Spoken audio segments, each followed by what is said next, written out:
After exploring the pasts of every Family Guy character, I thought it would be fun to do the exact same for American Dad.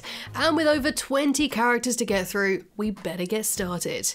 So let's start off with Al Tuttle. In his 20s, Tuttle lived in Chicago and struggled with severe agoraphobia, which is the fear of being in situations where escape or help would be impossible. And for some people, this means avoiding public transport, large crowds, or full out refusing to leave their home entirely. Just like Al. So he stayed inside for years, until one day he finally forced himself to face his fears and step outside, only to have the worst luck because it just so happened to be the day of MobCon, and he ended up witnessing several mob hits. This led to him testifying in a bunch of trials and ultimately being placed in witness protection. But I choose to look at it as a blessing. Otherwise, I never would have ended up in Langley Falls and met you guys. Avery Bullock. As head of the CIA, Avery has been searching for Roger ever since he escaped from Area 51. But as it turns out, he's been hunting aliens way longer than that, because in 1947, Roger crash landed onto Earth and his dad, Agent Bullock Sr., was sent to bring him in. I'm Agent Avery Bullock. Wait, sorry, Avery Bullock Sr. I just had a son and he changed my name on me. It's here where Roger escaped Bullock Sr.'s clutches, where we see a glimpse of little Bullock Jr. and his dad working together to try and hunt the alien down. And although Avery was bald here, he did get to grow a lovely head of blonde hair when he got a bit older. Oh, Avery, you're as tight as the fabric on a reupholstered Davenport. Not for long, I wasn't. So although he seemed destined to follow in his father's footsteps, Avery Jr. actually studied for a liberal arts and theatre degree at Wesleyan University. But with his father's influence over the CIA, it is very easy to imagine how Avery Sr. managed to pull some strings to eventually get him a job there. Barry. As this kid is still in school, you'd think that there isn't too much to say about him, right? Well, you'd be wrong, because he's had a very, very tragic upbringing. I mean, first of all, his uncle made him film CP in his basement. I'd rather do another one of my uncle's secret basement movies. But I got too old.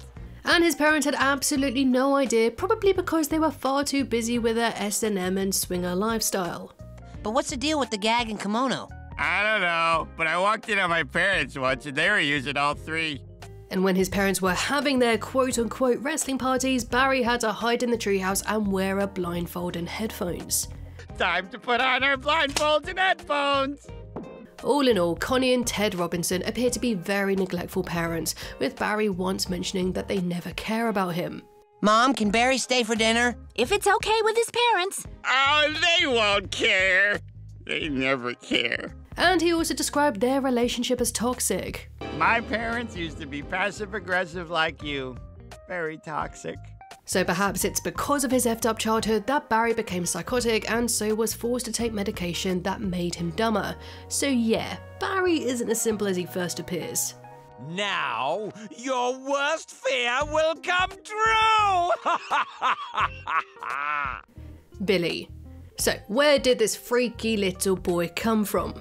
Well, it's never outright stated, but I think it's safe to presume that he's one of Dr. Calgary's Frankenstein-esque experiments. I used to be 6 inches tall. Now I'm Daddy's favorite. I mean, he did make himself a wife, so why not a weird-looking frail son? Run, Billy! Buckle. Before he became a gruff wild man with a flaming, untamable beard, Buckle was once a Disney Imagineer. But in 1997, he got the wild idea that an apocalypse was coming, so he quit his cushy job, moved to the forest, and built himself a magnificent treehouse. And flash forward 10 years later, and he bumps into the Smiths. Hayley, you and I were supposed to repopulate the Earth together. What are you talking about? You and me doing it all the time! Dr. Calgary. Like Billy, we haven't seen a single flashback of this mad scientist, although we do know that he's from Germany because he knows Klaus possibly before he became a fish. And fun fact, his name is a reference to the 1920 German horror movie The Cabinet of Dr. Caligari. Like Dr. Calgary, there's plenty of other American Dad characters that don't really have a fleshed out backstory. As such, I'm only going to stick to characters where there's actually something substantial to say. So, moving on, and let's talk about Franchine. But first, a big thank you to this video's sponsor, Aura.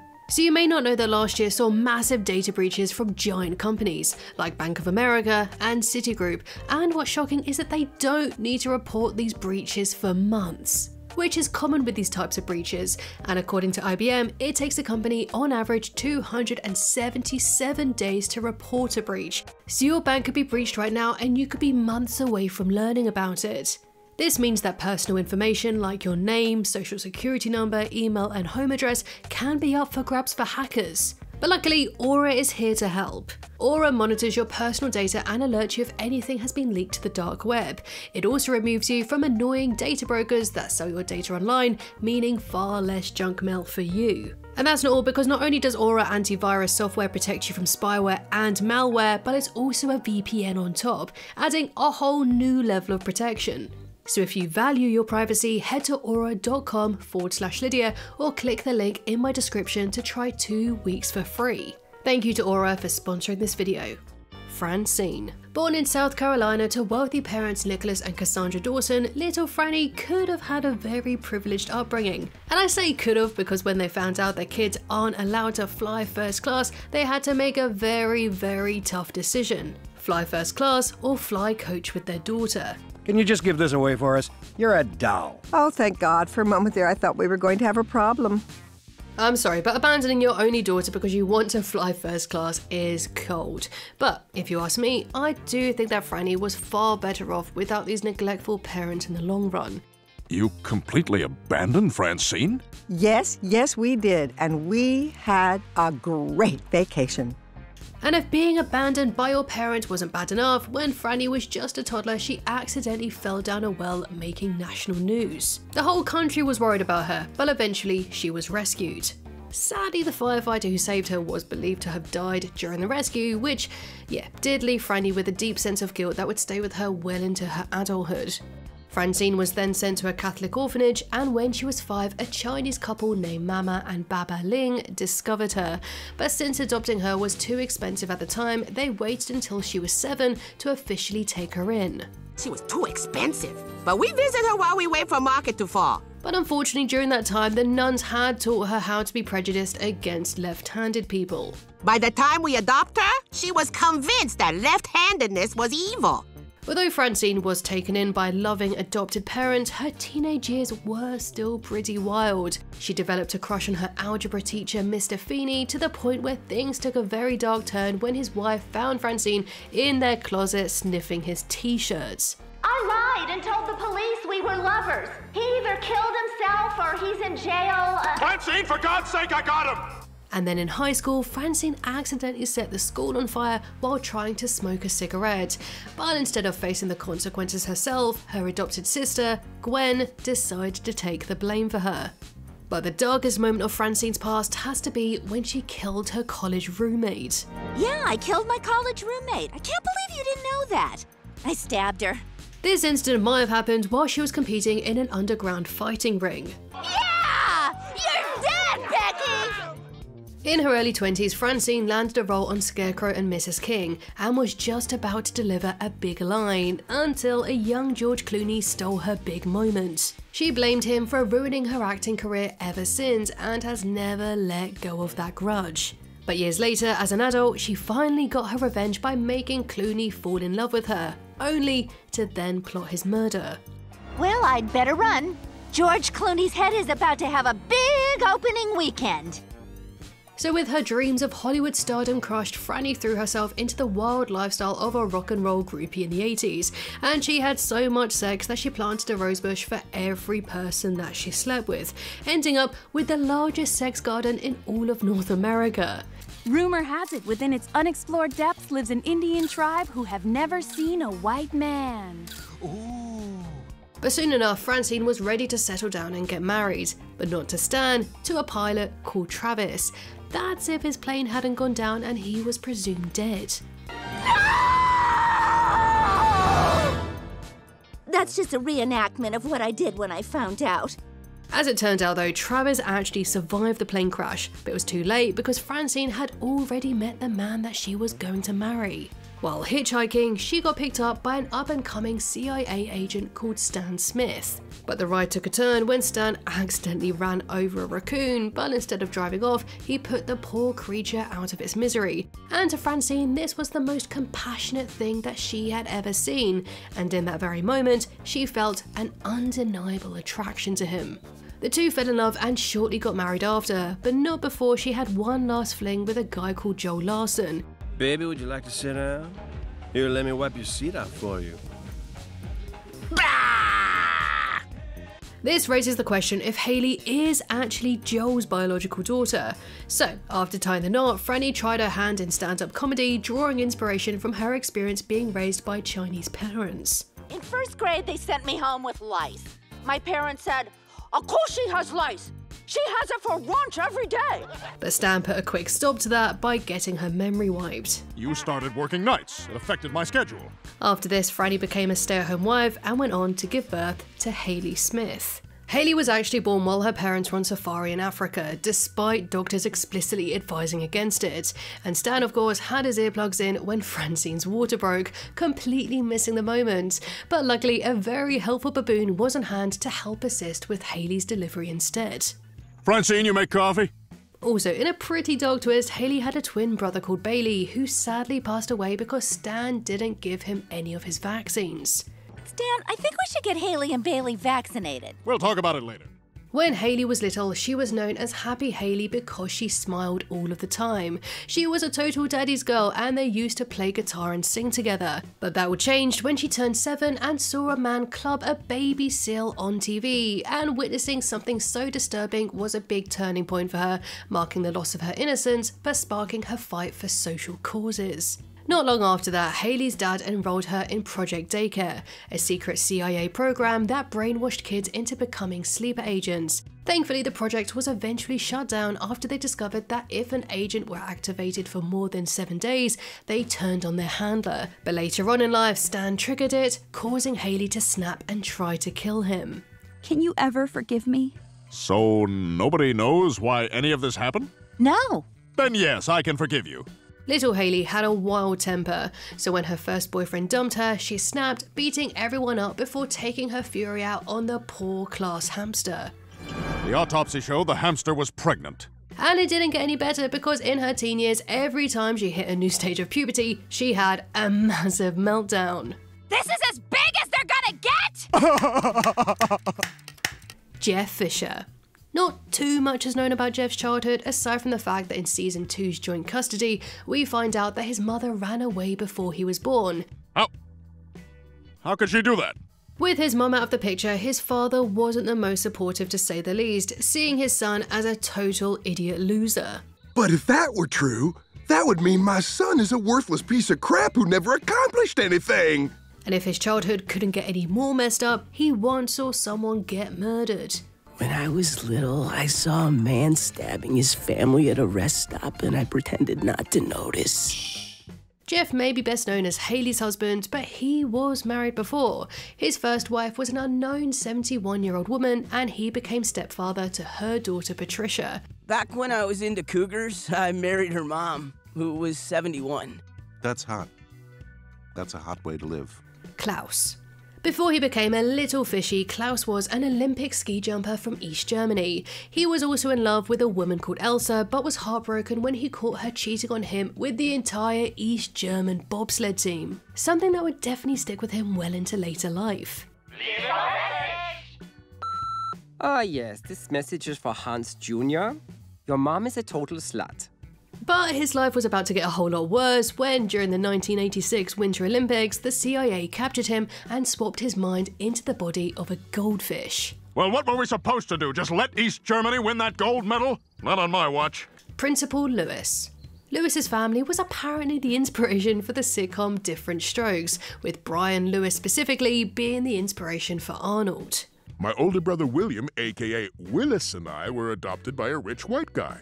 All that stuff really happened to me. So basically everything that happened to Arnold in the show, we can then presume the same happened to Lewis too. When Lewis got a bit older though, he fell into the wrong crowd, getting involved in crime and moving to Peru. Hooch, blow, girls. Not women, girls. Little bitty things. So yeah, it turns out that Lewis is a massive P word, which makes him being a school principal really, really problematic. I really can't believe you're an educator, Brian. My job's mostly administrative.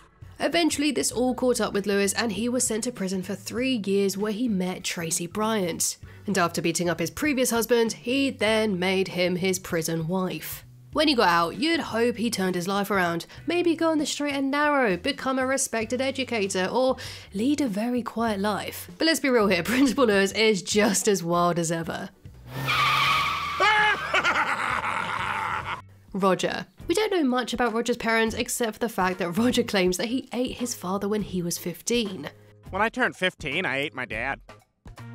But being over 1,600 years old, Roger has gotten himself into a lot of trouble over the years, like when he dated Emperor Zing and broke his heart by cheating on him, therefore leading Zing onto the path of becoming a power-hungry tyrant.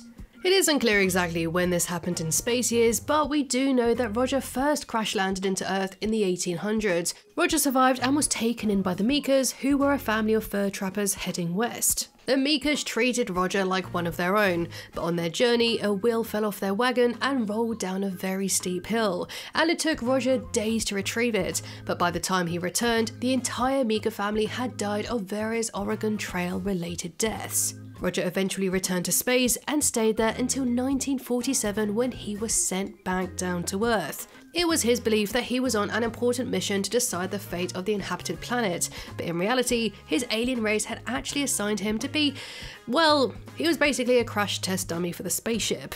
The alien inside is merely a crash test dummy who most likely died upon impact. While he's on the Earth's moon scanning the planet, he accidentally steps on a baby moon beast, which enrages the mum. The creature rips out the power source of Roger's ship as he's trying to escape, causing Roger to crash land into Roswell, New Mexico. Stranded and searching for his lost power source, Roger gets picked up by a very friendly Bible salesman who happily takes him to Grandma McAdoo's boarding house. You must be a hobo! A poor hobo wandering the desert like an Israelite!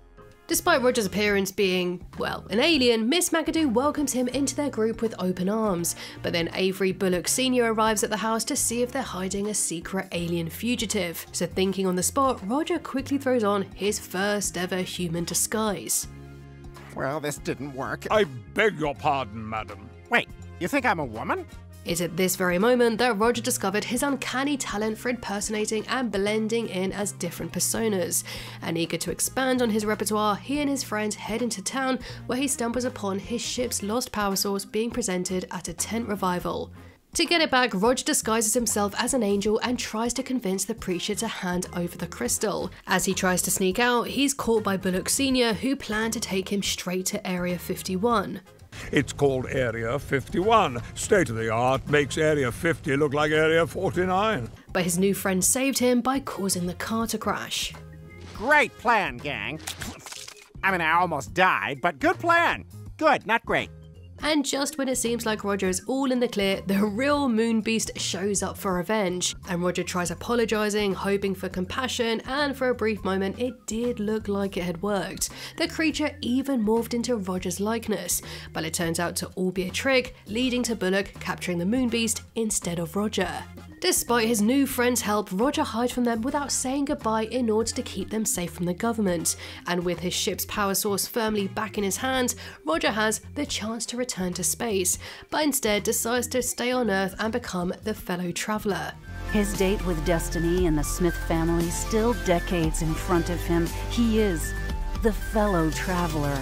Throughout the decades, Roger traveled the world adopting various disguises, with one of his most notable being the Colombian drug kingpin El Narco. But eventually the CIA caught up with him and Roger was captured and locked away in Area 51. One day though, Roger managed to escape from his holding cell, only to be found by CIA agent Stan Smith. And just as Stan was about to take him in, live grenades were tossed into the lab, and amongst the chaos, Stan ran right into a lab light and knocked himself out. Roger then dragged Stan out of the lab and onto a laundromat delivery truck. And it was because Roger saved his life that Stan felt in debt to him and owed the alien something, so therefore offered him a place to live.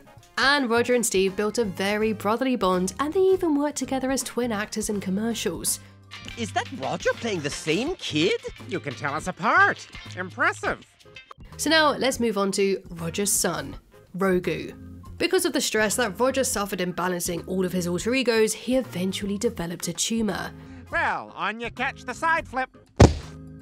When he came to, Dr. Calgary surgically removed the tumour, and within a few days, this growth had become a living creature. My tumor came to life, and now I've got a little homunculus. His name's Rogu. Rogu.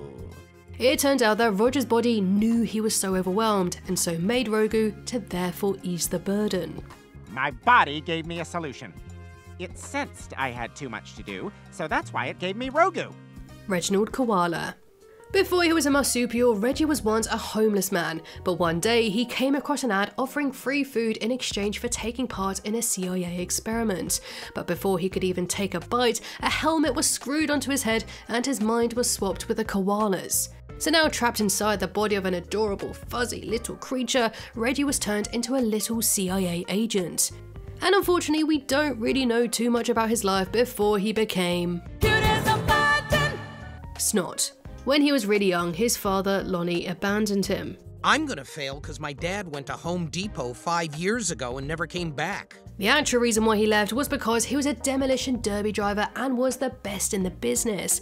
But after an injury left him unable to turn his neck to the right, he moved to England where the steering wheels were on the other side. And maybe that was for the best because he didn't really seem like the nicest guy. Your dad shot your mom in the face with a flare gun! Growing up, he and his mum were so poor that he had to use his own blood as ink, but when Steve lent him a pencil in kindergarten class, the two became the best of buds. And if you're wondering why his nickname is Snot, it's basically a nod to his voice actor Curtis Armstrong, who played Booger in the Revenge of the Nerds movies. Why do they call you Booger? I don't know. Stan Smith. Knowing how unpredictable Stan's personality is, it all starts making sense when you realise just how messed up his childhood was. Are you here to tuck me in? Get an imaginary friend to tuck you in. His family was poor and lived in a rough area near a slaughterhouse with a river full of clotted beef blood. He even discovered a dead body in there, and on top of that, his family vacations were just plain awful. We're very, very poor. How the hell does this imbecile not get it by now? When Stan's dad, Jack Smith, was around, which wasn't often, he was very neglectful, never really caring about his son. Are you and your dad close? Daddy, will you read to me? Who the hell are you?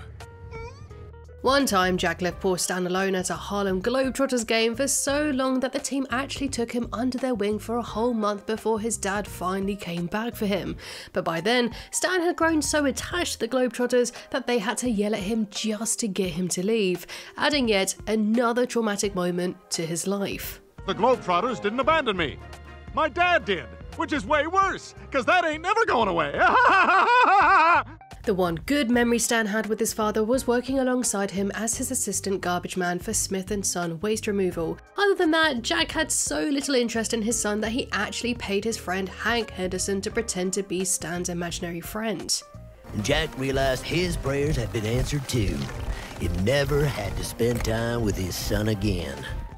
And when Jack abandoned the family for good, his mom pinned the blame on him. Is it my fault? Stan, look at me. Kind of. Stan convinced himself that his father left because he was a super spy always away on dangerous missions, when in reality, he was just a thief. But it was that belief that pushed Stan into joining the CIA, thinking that he was following in his father's footsteps. And if things couldn't get any worse for Stan, his mother tricked him into putting his dog Freddy down, not because Freddy was sick, but because the new apartment they moved into just didn't allow dogs. It's such a sad story that I won't even undercut it with a joke. I'm just gonna let it end sad. As cruel as that was, his mother did take a depressed Stan to a great restaurant in Philadelphia called Johnson's Ice Cream Parlor and Restaurant, and it was here where he had the time of his life, right up until it randomly blew up. I'll always be here for you, Stan! A few years later at Christian camp, Stan was essayed by a priest called Father Roy. Actually, Francine, I seduced him. I don't know why I wanted him, but I wanted him. Stan remembering this horrific event differently is a sign of deep-rooted trauma, and he did the exact same with another childhood memory involving his friend Tommy. One Halloween, while they were out trick-or-treating, some bullies confronted them, and Tommy, trying to save himself, claimed he wasn't friends with Stan, which sent Stan running off into the woods. But over time, Stan flipped the memory in his head, convincing himself that he was the one who betrayed Tommy instead. I am the loser.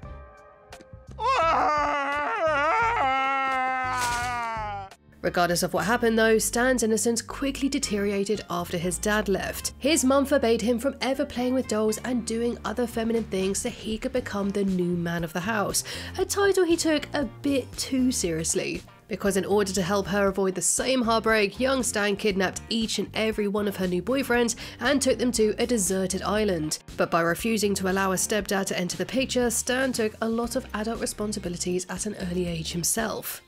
But there was someone who was always there for Stan. It just wasn't a person. Every day after school, Stan would visit a tree, developing a deep bond with it over the years, and in a way, it became the father figure he never had. He has been, and always will be, there for me.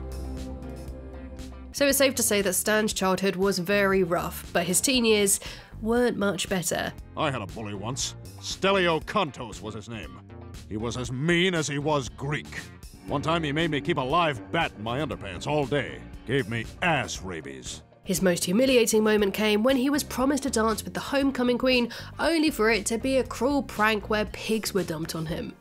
Stan tried everything to get rid of his spots, until one day he found a flyer for an experimental acne treatment. The treatment actually worked, but the very next day Stan realised that there was a side effect. He was losing his hair. And it was from that point Stan would have to wear a wig for the rest of his life. However, when it came to his college years, they did get a bit better, because in senior year he formed an improv duo with a fellow student called Dave. The two planned on moving to Chicago to try and make it big, but Stan got cold feet at the very last minute and decided to stay behind. Bye! Have fun living a life of fear! After college though, Stan found his true calling, and that was working for the CIA. He was eventually assigned to the Miami field office right in the thick of the 80s cocaine trafficking boom. And his action movie ideas led his team to Colombia in an attempt to bust the drug kingpin El Narco. But things took a turn when the translator they brought along turned out to be none other than El Narco himself, who of course was Roger before Stan even knew him. Narco had Stan's entire team killed, but Stan refused to give up. He was determined to expose the kingpin, so he tried to make a dramatic move during a festival celebrating Narco, only to embarrass himself instead. And it was from this point Stan became known as the Fool in Colombia, with everyone blaming their problems on him. I declare this festival the Day of the Fool! Fool! Fool! No! I'm not a fool! Steve Smith. As soon as he was born, his father was already preparing for the day that his new son would become man of the house. I know you're coming for me. And as already mentioned, Steve's sister went through CIA brainwashing as a kid, but apparently so did Steve. I had her brainwashed at 5. She's supposed to kill Walter Mondale, but I guess it didn't take. Terry. Terry's father, Tank Bates, was a fullback for the Washington Redskins, and he was masculine, traditional, and deeply homophobic. So when Terry discovered that he was gay from an early age, he felt that he couldn't tell his father out of fear of rejection. Unfortunately, those worst fears became reality when, as an adult, Terry finally worked up the courage to come out, and this was Tank's response. It's wrong, and I want nothing to do with it. And as for Greg's backstory, well, there isn't too much to say because the show hasn't really given us any hints about his past. Toshi Yoshida. Toshi's parents are both very wealthy people, perhaps in part due to their Japanese mob connections. Together they had 2 kids, Akiko and Toshi, and although his family speaks perfect English, Toshi only speaks Japanese, something even his parents are confused about. Why do you only speak Japanese? I don't even speak Japanese. Despite this though, Toshi is capable of speaking perfect English. Toshi, say something! I speak fluent English, and have the whole time. And so we've come to the end of the video, and if I have missed anyone, it's not because I forgot them, but it's because there simply wasn't enough to say about them. But if you'd like to see a future version of this, then do let me know in the comments. Thank you so much, and I'll see you in the next one.